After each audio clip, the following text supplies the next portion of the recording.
Philip French in The Observer famously said a couple of years ago that the age of censorship has finished, it's now classification, and that's the massive change that's happened within the BBFC.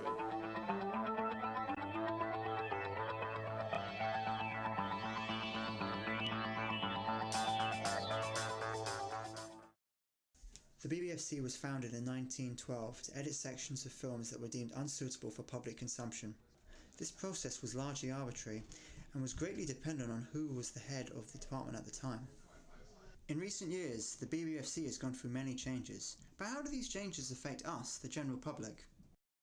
When I look at older films now, I think they're more and more unrealistic, and I think they're quite funny sometimes, the violence. People are much less susceptible to violence on TV and in film, and they see gore as more entertainment rather than shocking.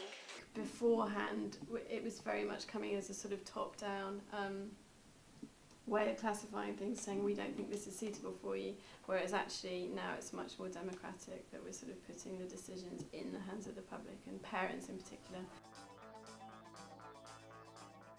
There's a film called Rocket Man, for example, that has a kid climbing into a washing machine, and we've cut that because it's harmful, because there's a chance that children might see that in a film, think it looks like fun and imitate it.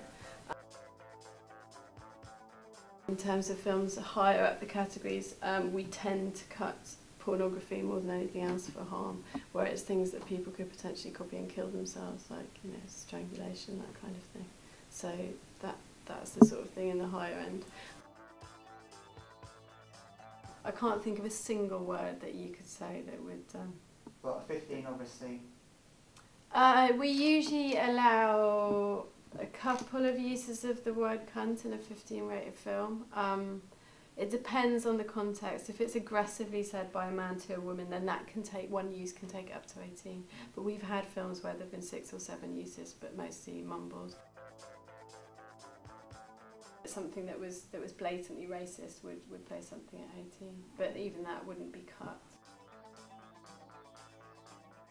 And the most important part of what we do is exactly what you were saying earlier, is labelling things so that parents can decide what's suitable for their children. The classifications are guidelines, and I think it's up to parents as well to ensure that they check out a film before their kids see it. Guidelines say that IU is appropriate for children aged 4 and above.